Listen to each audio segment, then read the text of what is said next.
La semana 3 en Fantasy Football no fue tan dramática debido a los quarterbacks sustitutos. Obviamente hubo algunos bajones en producción, confirmamos algunas cuestiones y hay ataques terrestres que comienzan a tener cambios relevantes. Bienvenidos al Estadio Fantasy Podcast, yo soy Mauricio Gutiérrez, analista de Fantasy Football, y esperábamos de todo con los quarterbacks suplentes, excepto que la ofensiva de los Bengals implosionara, y eso fue lo que sucedió. Una implosión por completo.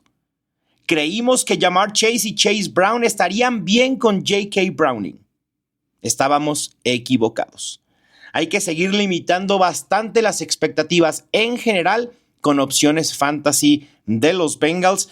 Obviamente, la defensa de los Vikings hizo un gran trabajo y no esperaría que todos los rivales de los Bengals puedan limitar así a esta ofensiva, pero de todos modos limitar expectativas. La defensa de los Cowboys es una absoluta coladera. Los quarterbacks que juegan contra los Cowboys producen.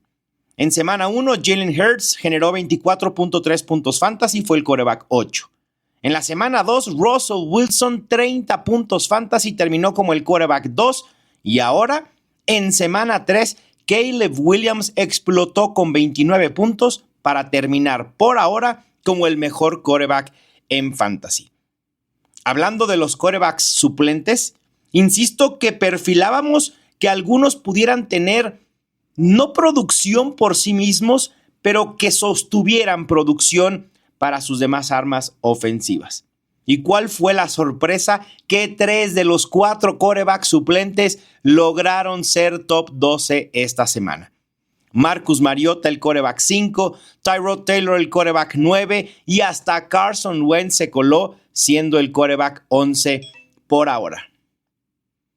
Travis Etienne sigue dominando el ataque terrestre en los Jaguars, 54.4% de snaps y 69.5% de los toques. Recomiendo seguir reteniendo a Bashul Tuttle, porque a pesar de que jugó solo en el 18.2% de snaps, tuvo el 26.1% de toques. Sabíamos que Jordan Mason sería el caballo de batalla en los Vikings sin Aaron Jones. Los números probablemente de utilización te puedan sorprender porque jugó en el 60% de snaps y solo tuvo el 53% de los toques. Sin embargo, el juego se decidió tan temprano que los Vikings decidieron guardar a Jordan Mason en la última parte del juego. Sin embargo, terminó con 16 acarreos, 116 yardas y 2 touchdowns. Lo único que me preocupa para que podamos colocar a Mason como un posible top 12 fue su poca participación en el juego aéreo. Pero hay que seguir perfilándolo como un running back top 15 en ausencia de Aaron Jones o incluso en un eventual regreso del veterano. Los Texans han migrado a un comité por completo.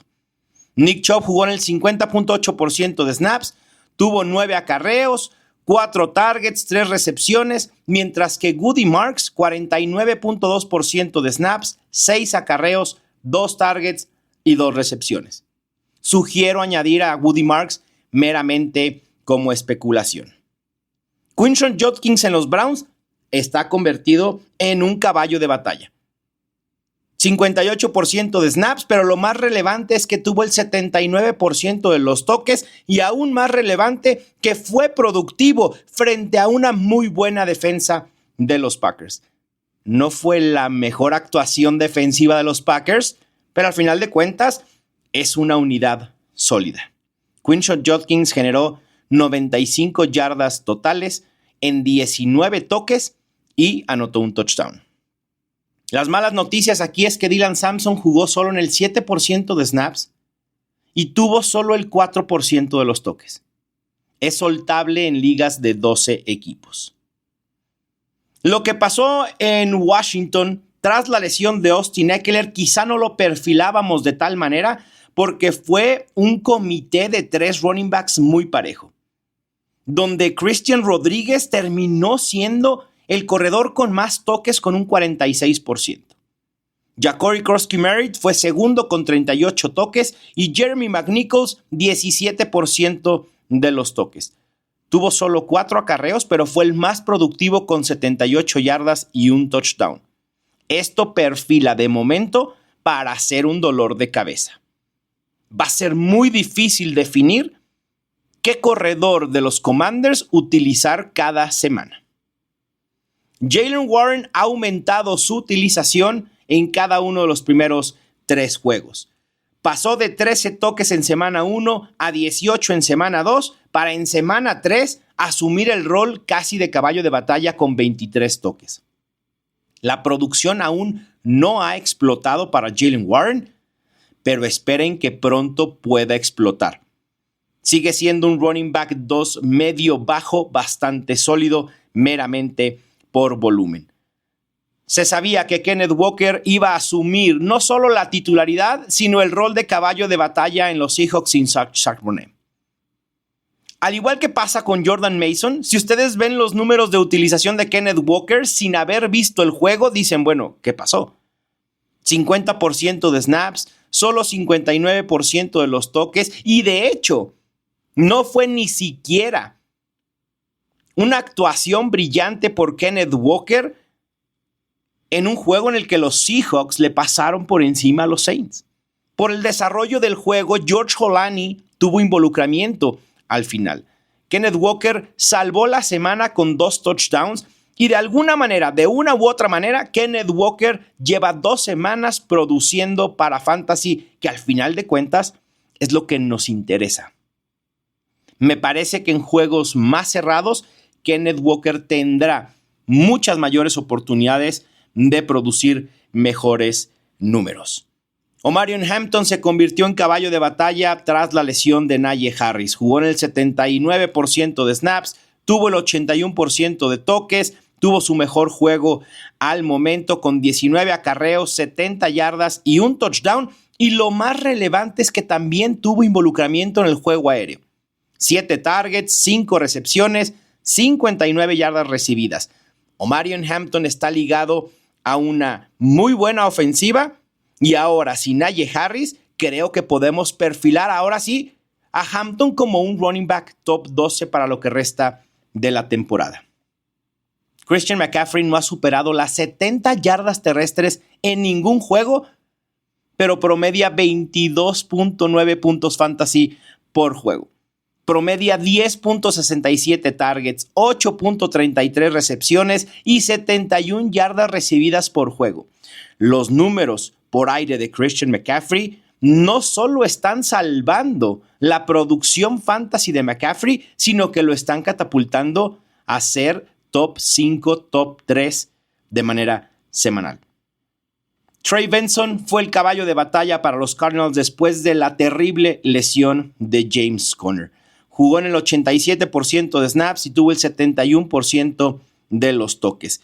Perfilen que esto permanezca para el resto de la temporada porque lamentablemente Conner sufrió una terrible fractura de tobillo y estará fuera el resto de la temporada. Trey Benson puede ser perfectamente un running back 2 medio constante. Contrario a lo que sucede con Hampton, Benson no está ligado a una gran ofensiva, a una explosiva ofensiva, pero al final de cuentas va a tener el volumen y ya venía siendo más eficiente, al menos en yardas por acarreo, que el propio Conner. Vayámonos con los wide receivers y vamos a ver el panorama de los Packers sin Jayden Reed. Romeo Doubs terminó siendo el jugador o el wide receiver con más snaps en los Packers con un 88.5% y también fue el que más rutas recorrió con 29. Sin embargo, solo tuvo 2 targets y 2 recepciones. Aquí lo más relevante es el despertar de Matthew Golden, porque a pesar de haber jugado solo en el 67% de snaps, fue el segundo en rutas recorridas detrás de Romeo Doubs, terminó como colíder en targets con 4 y fue líder en recepciones con 4 también y líder en yardas recibidas. Estos números son muy optimistas para Matthew Golden. Donde no hay optimismo en lo absoluto es en la producción fantasy de Brian Thomas. La semana 1, 9 puntos. La semana 2, 8.9 puntos y dijimos, bueno, esto no puede empeorar. Tiene que mejorar contra los Texans por los ajustes que pueda hacer Liam Cohen. Y lo que sucedió es la peor producción de Brian Thomas en lo que va de la temporada, 7.5 puntos. La crisis se acrecentó por completo y es momento de prender alarmas. Porque ya son 3 semanas sin que veamos ni siquiera algo cercano a lo que esperábamos de Brian Thomas. Un pick hecho a finales de primera ronda, principios de segunda ronda, no puede tener estos números. ¿Qué vamos a hacer? Insisto, moverlo en estos momentos sería casi regalarlo. Probablemente habrá que ver qué opciones tenemos en la banca para determinar si nos podemos dar el lujo, entre comillas, de sentarlo la próxima semana. Quedándome en este Jaguars contra Texans, Christian Kirk regresó de lesión y tuvo una buena participación. 77% de rutas, 23% de target share con 8 targets en total, un 24% de targets por ruta recorrida. Regresó y se adueñó como el wide receiver 2 en los Texans. El problema es producir en esta ofensiva. Porque al igual que sucede en los Jaguars, en los Texans no podemos perfilar de momento que haya 2 wide receivers realmente relevantes. Bueno, si a Nico Collins le está costando trabajo ser relevante con CJ Stroud siendo el wide receiver número 1, imaginen lo que puede suceder con Christian Kirk. ¿Vendrán algunas semanas de explosión? Sin duda. Creo que Christian Kirk puede estar en bancas de fantasy. Sin embargo, vale la pena explorar qué otras opciones en waivers hay para dejar ir a Kirk. Por ejemplo, Trey Tucker. Porque la explosión de Trey Tucker de esta semana quizá no sea algo de una sola semana. Trey Tucker en los Raiders tiene 3 semanas recorriendo ruta en al menos 92% de oportunidades. Tiene 2 semanas con al menos 8 targets y promedia 26% de target share en estas últimas 2 semanas. Trey Tucker está convirtiéndose en el wide receiver 2 en los Raiders y siendo muy productivo. Geno Smith ha tenido flashazos de que puede producir y puede hacer relevante a sus opciones aéreas. ¿Qué pasó con Garrett Wilson, con Tyrod Taylor y sin Justin Fields? Pues no, ninguna novedad. Los números prácticamente similares. 100% de rutas recorridas, 41% de targets con Justin Fields en el terreno de juego, 36% con Tyrod Taylor y en targets por ruta recorrida prácticamente idéntico. 27% con Fields, 26% con Taylor. Hay roles porque el talento, por la propia ofensiva, que no cambian independientemente del quarterback. Garrett Wilson probablemente de los receptores atados a quarterbacks suplentes percibía que era el que más preocupaba. Pero para mí era el que menos me preocupaba entre comillas y lo tenía como una opción top 12 porque sabía que el volumen iba a estar ahí. Porque no hay nadie detrás de Garrett Wilson en este ataque aéreo. Y esto no importa quién sea el quarterback. El quarterback que esté ahí lo va a buscar sí o sí. Y ahora vayamos a los Titans. Una producción y también utilización muy pareja entre Calvin Ridley y Eli Kayomanor en las primeras 3 semanas. Ridley tiene 23% de targets, mientras que Kayomanor tiene 21%. Kayomanor tiene 107 yardas recibidas, Calvin Ridley 111.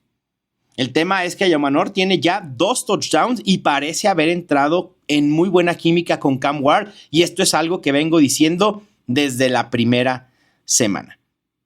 Tyquan Thornton explotó con los Chiefs y ha tenido un aumento gradual en utilización, y estos son signos positivos de que esta utilización a partir de ahora pueda ser sostenible, pero hay que tener cuidado por el eventual regreso de Xavier Worthy y después el eventual regreso de Rashee Rice.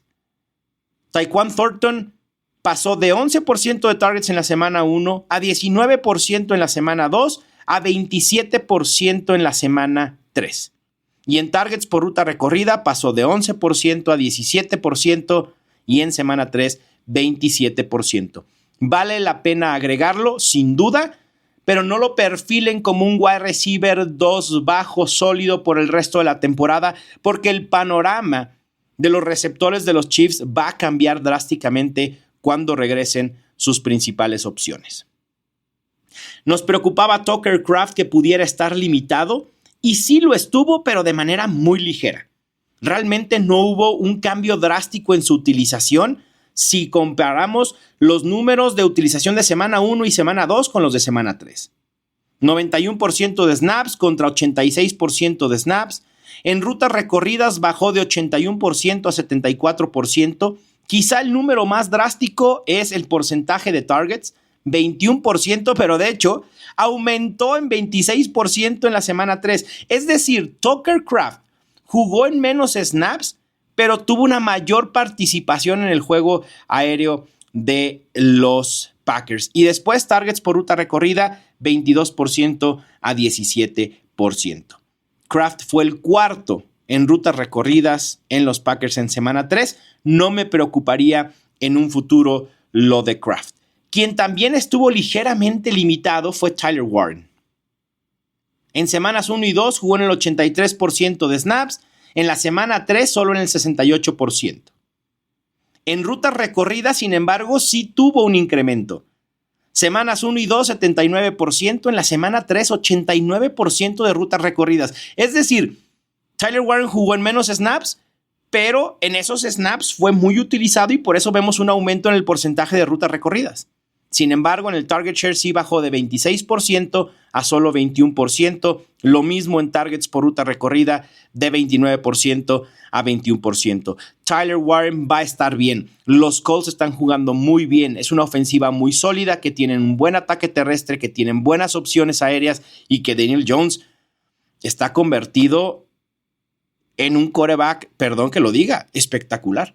Y Tyler Warren se va a favorecer de eso. Sigue siendo una opción top 5. Quien ha surgido como una opción muy viable en la posición de tight end es Jake Ferguson. 2 semanas con al menos 12 targets y 16.8 puntos fantasy.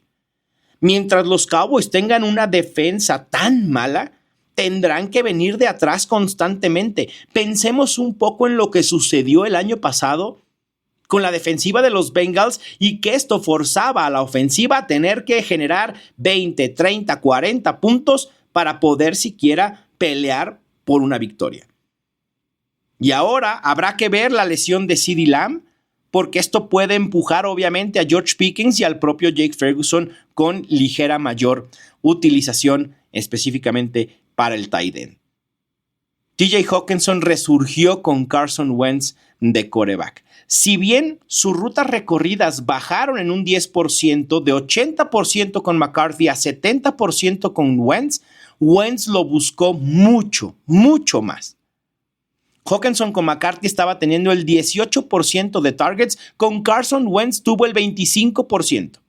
En targets por ruta recorrida pasó de 16% a un 29%, pero también tuvo un aumento, y perdón, esto es increíble hablando de quien se trata, de Carson Wentz, un veterano de ya 1000 años en la NFL.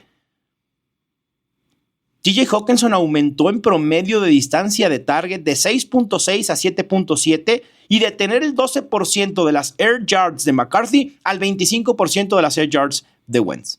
Increíble. Hockenson, mientras esté ligado a Wentz por ahora, hay que perfilarlo como una opción top 12 o top 8. El volumen va a estar ahí. Las lesiones de las que debemos estar al pendiente en Fantasy Football, pues la de James Conner, ya lo decíamos, fuera el resto de la temporada. El running back Najee Harris, todo perfila que también estará fuera el resto de la temporada por una ruptura del tendón de Aquiles. De wide receivers hay que echarle ojo a la evolución de CeeDee Lamb, de Mike Evans, de Terry McLaurin y de tight ends a Colston Loveland, a Jatavion Sanders y también a Noah Fant. Aunque ya mencioné a la gran mayoría de las opciones que hay que reclamar en waivers esta semana, vamos recapitulando. De running backs, obviamente Trey Benson, si es que estuviera disponible en sus ligas, incluso a partir de ligas de 6 u 8 equipos, tiene que estar en rosters porque va a ser titular indiscutible. Goody Marks de los Texans, Chris Rodríguez en los Commanders y Kyle Monangai, el novato en los Bears, comenzó a tener un rol interesante. Parece ser poco probable que se pueda convertir en el corredor principal en los Bears, pero al final de cuentas esta ofensiva comienza a explotar, comienza a despertar y fue ligeramente más eficiente que DeAndre Swift y pudiera ganarse un rol permanente ahí. De receptores, me quedo en los Bears, hay que buscar a Luther Burden III. Si bien necesitamos que su utilización y tiempo de juego aumente para que pueda tener y ser relevante constantemente en fantasy, hay que especular porque se trata de un receptor elegido en primera ronda que sabíamos de su talento, pero que llegaba quizá a no una situación ideal. Pero ahora con lo que hizo en semana 3, con esta explosión en producción, le puede valer comenzar a ser más considerado y mayor involucramiento. Trey Tucker de los Raiders, ya lo dijimos. Eli Cayomanor también de los Titans, lo mencionamos. Y hay otro novato que hay que buscar por mera especulación, que es Torrey Horton en los Seahawks. De tight ends, Hunter Henry, sin duda alguna, está convertido en la opción principal para Drake May y también a Bretton Strange. Espero que hayan ganado ya en sus enfrentamientos de esta semana, excepto si juegan contra mí, o que estén perfilándose para una victoria con el último juego de la semana en el Monday Night. Les mando un fuerte abrazo, yo soy Mauricio Gutiérrez y esto fue el Estadio Fantasy Podcast.